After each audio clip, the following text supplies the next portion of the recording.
Welcome to Off Watch, a podcast by the Ocean Race. This week, I spoke to the winning skipper of the 2014-15 edition, Ian Walker, the first and only British skipper to lift the trophy in the races past. Ian Walker's Abu Dhabi Ocean Racing won the Ocean Race in the 2014-15 edition in pretty impressive style, with a leg to spare and taking the import series as well. For anybody following Ian's career, it came as no surprise. However, the double Olympic medalist did need 3 cracks at the whip, all as skipper, in order to take home the trophy. So, Ian, thank you very much for joining me and talking to me tonight. And I guess that's kind of where I want to start, really.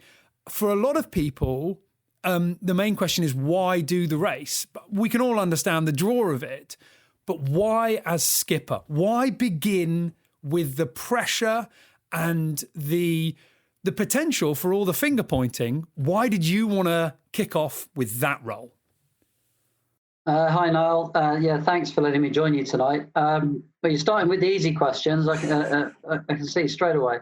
I mean, the honest answer to the question is I didn't mean to. I didn't even mean to do the race, actually. I was sailing TP52s with an Irish owner called Eamon Keneally, and my good friend Jamie Vogue and I had built the boat and were running the project for him. And Volvo were looking for stopovers, and Ireland was booming at the time. And so we came up with this idea to try and persuade the Irish government to bid to bring the race to Ireland, Galway. Had no intention at all of sailing in the race myself. I had been a big fan of the race, but I always assumed it was for big, hairy, bearded, roughy-tufty offshore sailors and not for a namby-pamby 470 TP52 sailor. So, we managed to get some money from the government and persuaded Volvo to bring the race to Ireland. And then we set about raising the money for the team. And it was about then that the economic crisis hit, and we couldn't raise the money. I remember trying to persuade Nico to skipper the team at one point. But like all the top skippers, their first question is, what's the budget? We were like, well, we're kind of working on that right now. And in the end, I phoned up Jamie one day and I said, look, we're never going to get a team together unless someone sticks their colours to the mast and says, I'm doing it, will you come and join me? And so I decided there and then to do it. So I was almost a skipper before I probably would never have been a crew member. I was a skipper in order to make the project happen, which isn't that unusual, actually. There's plenty of examples in the past where the skippers have been the one to raise the money and then taken on that role. What a bizarre way into the race then. So for Green Dragon, for you, 2008-9, you to stretch what you've said, you almost don't want to be there. Certainly, you didn't envisage it. How quickly did you find yourself in that role, thinking, yeah, I can do this? Well, I mean, the answer is I couldn't have done it without very good people around me. So hiring the likes of Neil MacDonald, Justin Slattery, Damien Foxall, Ian Moore, and persuading those guys to follow me, and in some of those instances, certainly Damien and Justin, do it for their country, and leaning on the whole Irish element. And that was critical. And, I still remember some of our first offshore sails when we did our 2,000-mile passage. I'd hardly spent more than, I think the longest I'd ever been at sea was the Fastnet race. And even then I'd only done that once or twice. So, I really hadn't sailed much offshore at all. I wasn't trying to pretend I was the skipper and therefore I was the best sailor on the boat, anything like that. My job was to try and get the boat on the start line, get the guys together, make sure everybody knew what we were aiming to do, what we were working on, and then rely on their skills. And I was kind of learning as I went along. I was pretty scared still when we left on leg one. I had no idea what I was going into. And likewise, we actually had a very good first leg. We led to the doldrums. We led to Fernando de Noronha. I was going to say more by luck than judgment, but that wouldn't be fair. We made a couple of very good tactical moves in a slower boat, and we were helped by Ericsson, who had to stop in the Cape Verde Islands for, I think it was Tony Mata had an infected knee. I think they pulled in. I think they took most of the fleet with them, and we were brave enough to just carry on doing our thing. I look back, and ironically, my fondest memories or my strongest memories are very much of that race. I mean, for sure, winning was great fun. The middle race was really hard yards because we carried the burden of expectation. But Green Dragon, it was an adventure. It was old school, we had huge parties in the stopovers. We always adopted a pub when we got there. We sailed hard. We played hard. We broke our boom. We broke the forestay. We nearly sunk the boat going up the South China Sea. We had 43 days at sea. We ran out of food. There was plenty of lows and there were some amazing highs, but the whole thing was a non-stop adventure. Is that what then convinced you to come back? Because if you entered into the skippership of Green Dragon, maybe not reluctantly, but certainly unexpectedly, Abu Dhabi Ocean Racing, I mean, you compare the two, Abu Dhabi Ocean Racing feels like a very different campaign. Yeah, I mean, I think the reason I came back is, well, I'm a competitive little sod and I didn't like losing. And I actually thought we did a lot of the race really, really well. We just had a really slow boat because we did that stage of the campaign very poorly. We were very underfunded. We were very late. We built the boat on a shoestring in China. All the excuses in the world, but they were also the truth. And so I guess I wanted to prove that with the right backing and with the right time, then, the result would be very, very different. Not to mention, of course, as a professional sailor, and I had that experience with Jamie and Phil, our other business partner, of putting a program together, and we wanted to do it again, and we wanted to do it better, and we wanted to do it right. I want to get to the 2014-15 edition, and there's one thing that I want to ask you about, namely the one design. But before I get there, so Green Dragon, and then the first time you did Abu Dhabi Ocean Racing was in the VO70s. And for fans of the race, I mean, I was at university at the time, and the VO70s were, they looked incredible. They sailed amazingly. The speeds and the mileage that you guys were getting out of them was so impressive. But they were built right on the limit. I mean, the boats broke. And I mean, I remember in the first campaign that you did with Abu Dhabi Ocean Racing, obviously on leg one, you had some pretty major breakages that, pretty tough to deal with. What was it like sailing those 70s and dealing with the fact that, as everybody in the fleet must have known, they have their limits and we're pretty close to them? Yeah, I mean, that's right. The sort of structural limitations allowed you to push the design so hard that for sure you'd break the boat. So a key skill of the Volvo 70s was sailing it in a way that you wouldn't break the boat. And that took skill, and it was slightly. One of the things that was quite challenging is that sometimes the more you tried to stiffen things up, actually, the more likely it was to break. I mean, ABN AMRO 2 or 1, as they were called, but the second boat was a great example of that. It was actually, from everything I've heard, really quite wobbly down below, and it was kind of like everything was giving, so nothing was breaking. But yeah, I mean, pretty much every boat broke at some point. But the sad thing was that I think we were through that. A lot of that could have been prevented with the tightening of the rule and the lessons learned. So number and positions of bulkheads, the composite materials used for below the waterline. I mean, a lot of the damage was to impact below the waterline, particularly when you were using Nomex instead of foam. And so the real shame was actually the last race, there wasn't anywhere near the amount of damage. And I think we could have controlled it with one more generation, particularly if we'd just, invested a little bit of the weight in trying to make the boat safer rather than faster. You would never have noticed it in the speed if they were all the same. So it was a real shame. They were awesome boats. They had to be really, really respected. And the Volvo 65s, by comparison, they don't have the horsepower, and you could, pretty much drive it like you stole it most of the time, in the knowledge it wouldn't snap in half.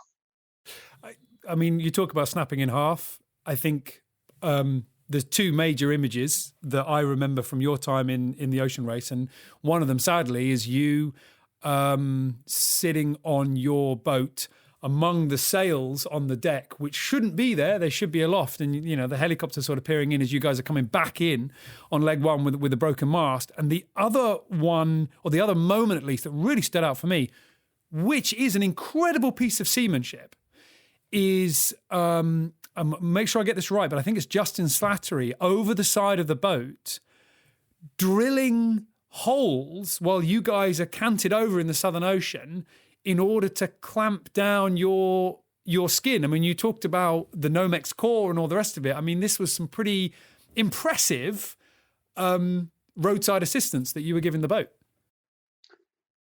Yeah, I mean, they're the two big headline things. And I mean, the mast, the mast was, I mean, I was gutted, to put the whole thing in context. We'd won the Fastnet, we'd broken the record, although I think we all knew we had a speed problem reaching. But we masked it with some very good tactics and strategy and a good sail choice. But it was pretty clear, even in the short Fastnet race, that Groupama were very, very fast reaching. And in fact, it only took 30 miles of the first race, when the race actually started, for everybody else to realise that the Groupama were probably going to win the race. So we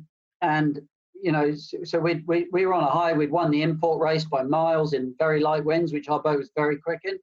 And then, first night we weren't even outside land, and we broke the mast. And that happened because we had solid composite carbon rigging. It was brand new technology. We had trialed it for 6 months without any problems, but it broke on the first night. And we were pushing the technology very hard because in the first race with Green Dragon, we'd done the complete opposite, and we'd been really conservatively overbuilt everything, and we were slow. So one thing we didn't want to be was slow, so we were very aggressive. And in that case, we pushed too hard in the wrong area and paid the price by breaking the mast, and that set us back for legs and legs and legs, trying to recover, build new rigging, not always being scared that the mast was going to fall down, and that always being on your mind. And then the second one, the delamination of the hull in the Southern Ocean, that came about it came about because we'd already pulled the J4 bulkhead out the boat leaving Auckland, turned around, started a day behind everybody else. The boat builders did a great job of putting the bow back in. We set off, but that day was enough to miss a weather window, and we were now 1,000 miles behind everybody else. And we were stupid, really. We pushed too hard and flew off a wave and cracked the bottom of the boat and delaminated the hull. And we didn't need to do that. We could have just been cruising. We were never going to catch anybody. And ironically, pretty much everybody else broke down. And had we just throttled back and cruised around, that's not that easy to do. It's easy to sort of talk in that manner, but you're either on the wave or you're not on the wave. And sometimes even when you're backing off in a Volvo 70, you can find yourself doing 30 knots. Yeah, I mean, I that's a really interesting point, and I think it's a problem. Just going off topic, I think it's an interesting one that's going to come up in the next edition for the Imocas.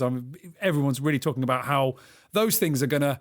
How on earth do you apply the brake on those things when they get down south? I mean, the thing about the breakages is, as you said, everybody else had these major problems, rudders coming off, water coming into the boat. There was a lot of things. I mean, you highlighted it when you said about, under the water collisions and stuff like that. So much footage of boats opening up that forward bulkhead and being covered in water, sort of, washing out. So with the breakages being something that featured for the 70s, certainly it is a little bit of a lasting image with the speed as well. With the 65s coming in, one design, you're all going to get the same thing. If it breaks, fine, but you're all going to have the red line of safety set at the same point. Was it something that you were advocating for? Did you relish the idea of going, yeah, let's just make it about the sailors, less so about the design? Well, I think there's two things there. One was the advent of one design, and secondly, what that one design should look like. I felt at the time, without controlling the cost, there probably wouldn't be another race. And once you've made the decision to go one design, I think that is what enabled that next race to happen. Because when it's not one design, it's an arms race. There's not really a middle ground. Unfortunately, the one design was also still quite expensive because Volvo quite rightly put so much effort into making sure it was truly one design, which put the costs up. But on the other hand, the fact that those costs were amortized over 2 races makes a huge difference. The shame, with hindsight, was that the boats they created were kind of instantly outdated and not particularly good for sailing outside of the Volvo race. They were fine as a fleet, but unlike the Volvo 70, where you could still go and enter the Sydney Hobart race and win, or race it in the Caribbean 600, or do the transatlantic, and we've seen that. We've seen some of the old Volvo 70s are picking up prizes all over, especially if you turbocharge them. It kind of meant that it was harder to use the boats outside of the race. So it was a bit of a double-edged sword. And I think, I was in favour of the one design. The problem with the one design is it dates the boats and it dates the race. And it's okay for 1, maybe 2 editions, but you can't keep the boats any longer than that.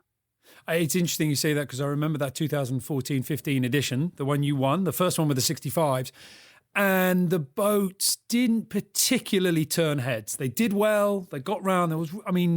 Dongfeng Race Team had a problem with their rig. Apart from that, it was pretty good on the reliability front, and the race could continue.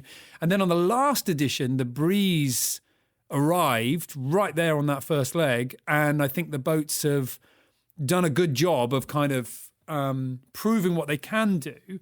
One of the things that I've always wanted to ask you about that switch to one design, and you specifically, because the 2014-15 was my first involvement with the race, and I remember the very first press conference that I sat down with, and because everything had gone one design, there was so much more focus on your team, what you were doing as sailors, less so what you would, what sail package you had or whatever.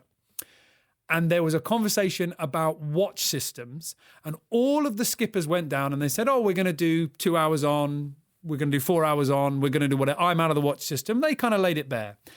And you said, we've spent so much time on our watch system, working it out precisely. We've really obsessed about these things. I'm not going to tell you. And I've always wanted to ask you, was that just messing with the other skippers' minds, or was that the level of obsession that you were bringing to the game? It was probably a bit of gamesmanship, but it is true that we did spend a lot of time working on it. It's also true that we changed it during the race. But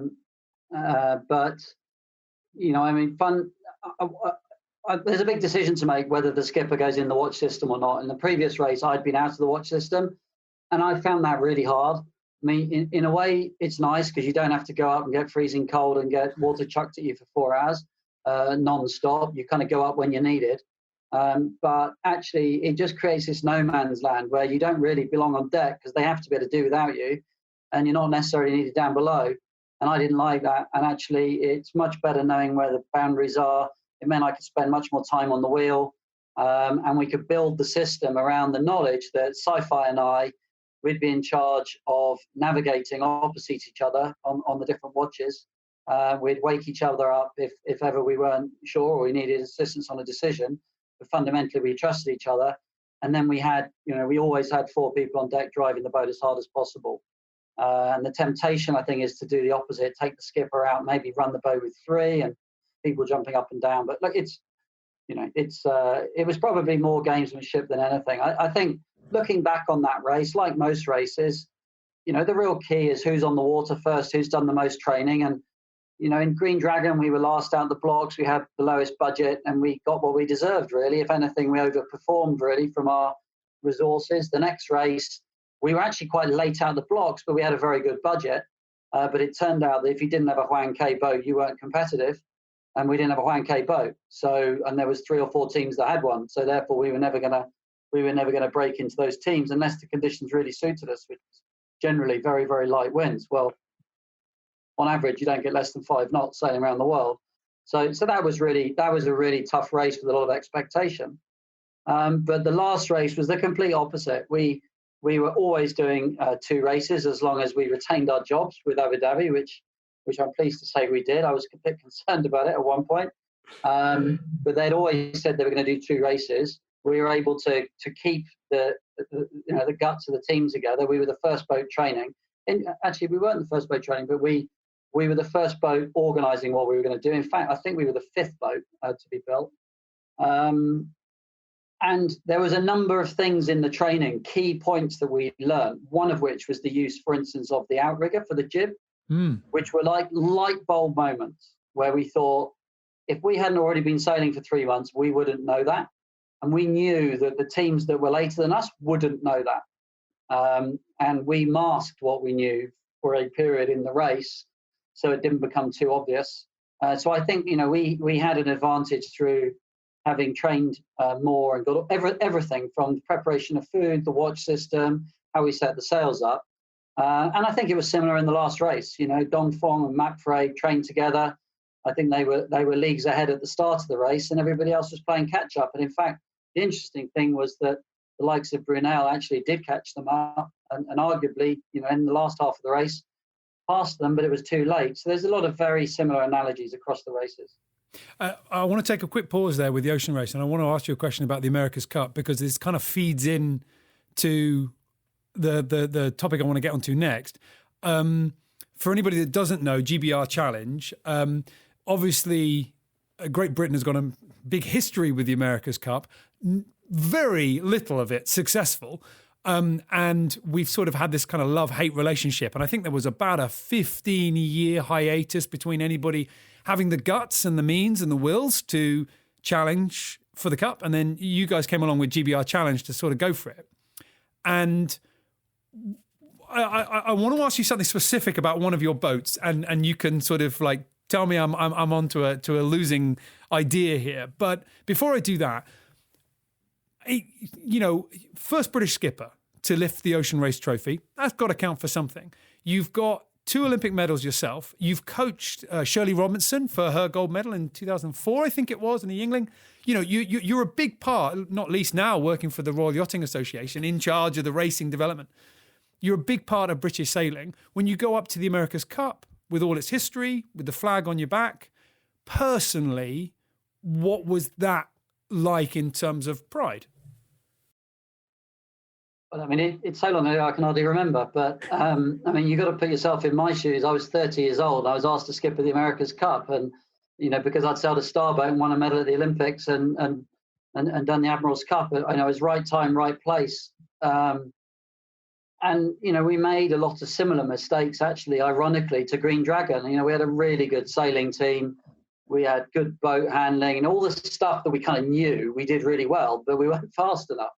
And ultimately, like most sailing races, you've got to be fast. And so, the thing with the America's Cup back then is we had to live with it. And I had to carry that burden as it kind of all unfolded. With hindsight, again, we probably got what we deserved. We were 5th or 6th out of whatever it was, 9 or 10 teams. I always joke that we won more races than Ben did in Bermuda, but I don't even know if that's true. But that's my story, and I'm sticking to it. I mean, the reality is, it's a challenging environment, and if you're not fast, then it doesn't matter how good you are and how good your team is. And we didn't emphasise enough on boat speed. We were also late. And there was lots of decisions that were certainly out of my hands. But what an experience! 30 years old, skipping an America's Cup.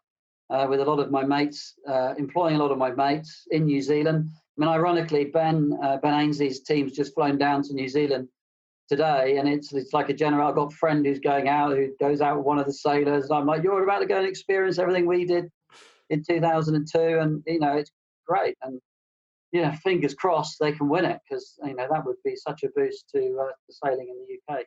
And of course, with you guys with GBR Challenge as well, there's a couple of names on the roster there.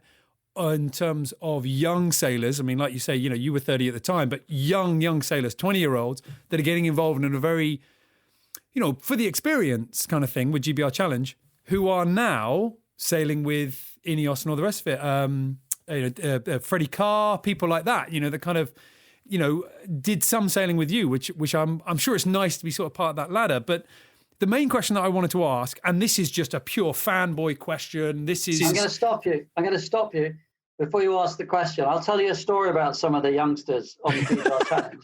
And you're right, there was actually quite a legacy that came out of that. And we really wanted to create that legacy. And we were able to do that because we trained in the UK with 2 old Japanese boats. And, it's the likes of, David Carr, as you say, but it was, Nick Hutton, who's on Ben's boat currently. Paul Campbell-James was another one. And interestingly, Sci-Fi. So Sci-Fi was Simon Fisher was about 20, he was about 21 years old or something, and he came along for a trial, and we put him on the end of a jib sheet on America's Cup boat. I don't know if you've ever got near the winch of a jib sheet on an America's Cup, the old style America's Cup boat. It's terrifying. I never went near it if I could have possibly avoided it. And we did a trial, and we said, look, we're going to pick 5 or 6 people to keep with us, and we'll take them to New Zealand for the experience. And they were doing a lot of very menial jobs, but also just filling in when we needed cover. And Sci-Fi didn't make the trials. I think he missed it by 1 or 2. Not surprisingly, as we put a guy who doesn't normally trim the jib on the end of an America's Cup jib sheet. And Sci-Fi wrote to me, and he said, dear Ian, came to the trials, really disappointed not to make. I'll do anything to be involved. I don't want to be paid. I don't want expenses. I don't care if I sweep the yard. I just want to get involved. And at the time, I'm thinking, half my eyes on the budget. I'm thinking, this is pretty good. I'm going to get some free help here. He seemed like a really good lad. He only just missed out. Maybe we can look at him. And so I said, okay, well, look, we'll take you. Come and do a month with us, and we're not going to pay you. And we'll see how it works out. Well, Sci-Fi came, and he worked so hard that he ended up not only staying with the team. I felt so bad not paying him. I started paying him after about a month. And he ended up actually crewing on a race in the America's Cup because we had 2 injuries, and I think somebody else his wife was having a baby and couldn't sail. He ended up, I think, sailing the first race of the America's Cup, actually. And if I think I'm right in saying he's the only member of the team that didn't lose a race, because I think every day he sailed with us, we won. Sci-Fi, who's now one of the most famous Volvo Ocean Race navigators, he's won the race and everything that came with it. He sort of got that chance through GBR Challenge, and it was all because of his attitude. Wow, that's amazing. I'm really I'm hoping. I'm trying to find a bit of time that he has and I have that sort of match up, and I can kind of talk with him, and I will ask him about that because, that's great for him, and he's done really well with that. But that must be really cool for you as well to sort of go there's a little bit of that opportunity that people like yourself gave him, and he's kind of run with it. That's pretty. That must be rewarding for you to look at. He made it all himself. It was all his own doing, and that's the moral of the story. You see it a lot in the America's Cup, and you've seen it before in the Ocean Race, back when it was much more of an open design. Was this thing of we've got to potentially try something radical with a small R. We've got to try something on one side to try and get the edge over competitors. Most notably, you take a look at the New Zealand entry for the America's Cup when they were all on, cycling pedestals as a way to sort of power the hydraulics. And that was a decision that had to be taken early on. And if it didn't work out, you were already down that avenue. When you came into the 2014-15 edition, with that whole, you don't have to specialize in one thing on the design. You don't have to steer yourself into a corner. You don't have to go down a particular theory and a way to kind of outmaneuver your competitors. It's just going to come down to the sailing. Yes, budget. Yes, all those things as well. But I'm curious as to what it felt like on that start line when you looked at your competitors and you thought, well, we all have the same machine. Maybe I know mine better than yours. Maybe you know yours better than mine. But they're all the same. This is going to come down to the sailors and how we sail. Did that feel fundamentally different, that challenge? Yeah, I mean, at least you don't have that sort of fear in your stomach that, that if you've got a lemon, you've got to put up with it for 9 months sailing around the world. I mean, and really we're in the territory of marginal gains. We put a lot of effort, like I say, into things like watch systems, sail changes, making sure we were really clear on our sail crossovers. Diet was a really big thing. One of our goals was to make sure that we didn't lose any weight. over the course of the whole race. So in previous races, we'd lost, sometimes an average of 7 kilos over the course of the race per person. And in this race, I think we lost like half a kilo. And I vividly remember in previous races, we couldn't get the spinnaker to the top of the mast in first gear by the end of the race when we could at the start. So that was another one. We were really obsessive about looking after our sails. We didn't think at the time that the sails would necessarily get round the world without significant damage, and therefore how well you looked after your sails would really impact on performance to the end of the race. I think we were really strong on that, although ironically, we didn't reap the rewards because we kind of already won the race before we got to the point where it was going to be a determining factor. So, yeah, I mean, what was also really interesting to me is although we did all that and we all sailed around the world, we weren't on to the things that made the biggest difference with the same boats in the next race. And I think, whether it was by accident or skill or whatever happened, but the whole business of not using the full can to the keel, really came out in the preparation for the next race. And there was boats that understood that and boats that didn't. And it was only once, from my understanding, because I wasn't there, but from what I hear, it took some of the boats a long time with the benefit of Volvo sharing the data, that they were really able to catch up with the top teams. Now, there's a controversial thing that you just mentioned there, because I did speak to Charles Cordrelier a couple of weeks ago about the last edition and how he won it. And he did speak through, shall we say, gritted teeth about what he considered to be, and I think quite rightly, his secret, or at least his team had worked it out first about not using the full can of the keel, and then some very clever, nerdy people in the ocean race had gone, oh, this is fascinating, we'll let the fans know. And the sort of secret was blown. So if anybody wants to choose sides on that, you can watch the interview with Charles Cordrelier and you can decide. But it was, I mean... There's one other common denominator between our campaign and Dongfeng. And I will always credit him with a lot of our success. And I think it's irrefutable that he was responsible for a large part, certainly at the end of the race, of Dongfeng's success. And that's Marcel van Triest. Because, I think one of the key decisions we made was to hire Neil McDonald and Marcel van Triest to be the team coach and to be the onshore weather support, because he's without parallel, in my view, or the people I've worked with at least. And of course, he was central to Dongfeng's decision on the final leg to go inshore on the Passia. I'm sure he had lots of very positive input prior to that, and lots of other people involved in that decision. But that's another example of it's who you surround yourself with, and then how you plan and how you organize, and the attention to detail that makes the difference.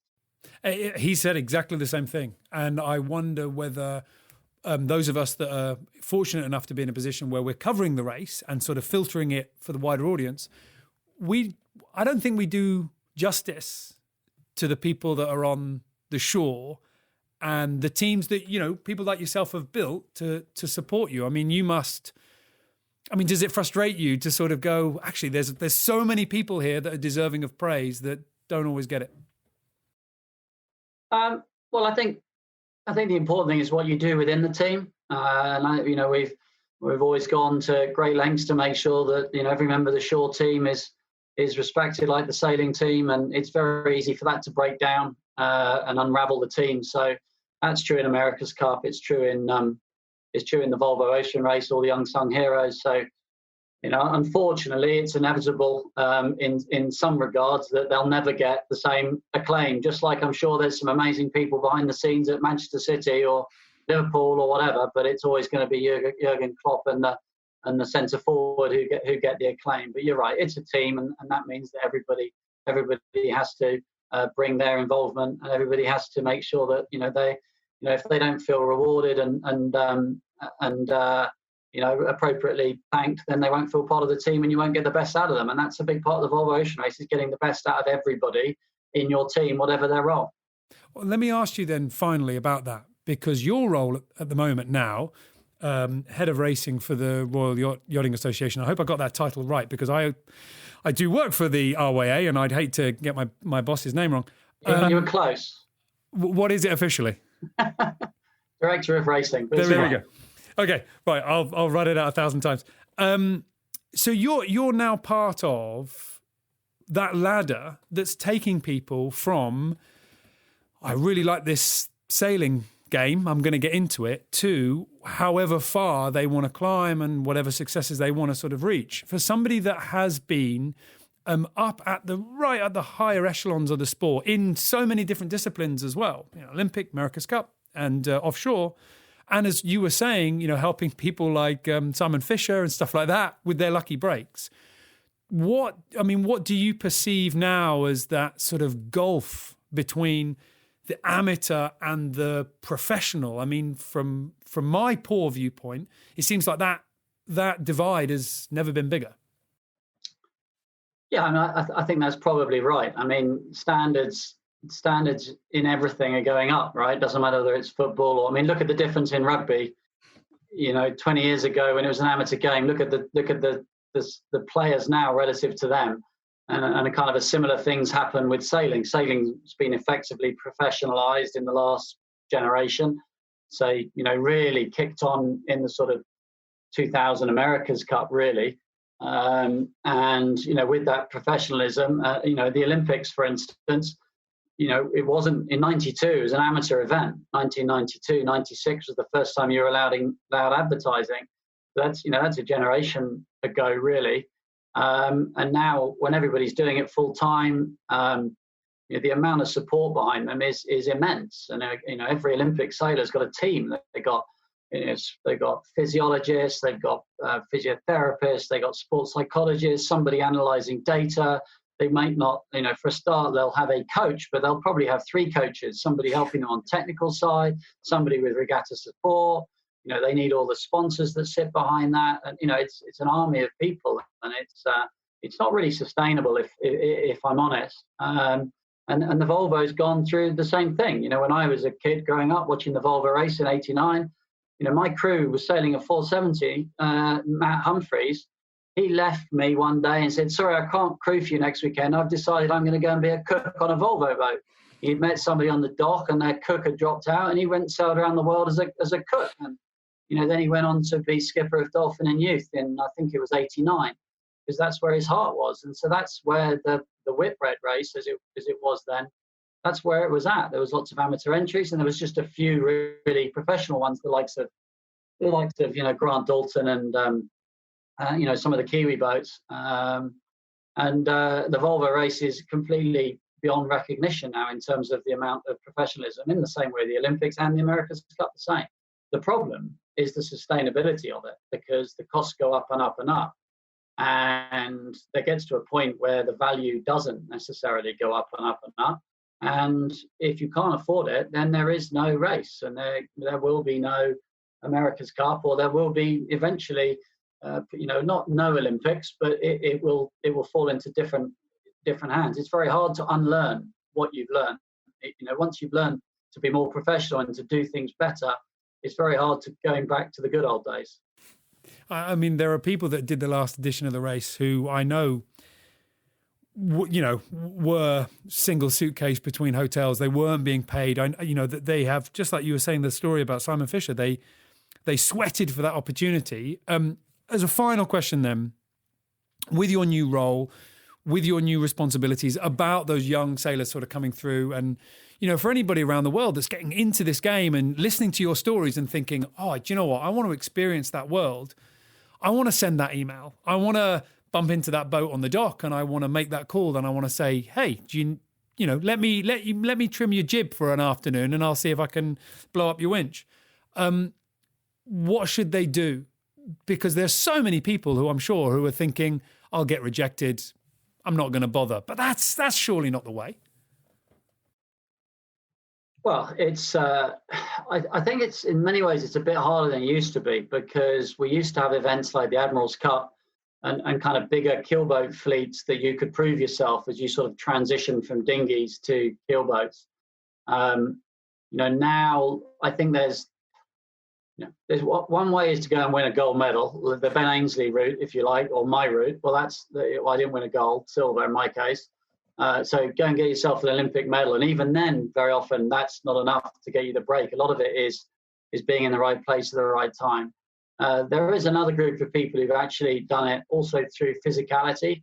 particularly as in the Volvo race, needing powerful, strong people, and same in the America's Cup. So there's been a group of people that come through, but you've got to remember the sci-fi story. It's about attitude. It's about attitude. It's about commitment. Yes, it is about who you know, but whenever you get that chance, you've got to make people want to help you.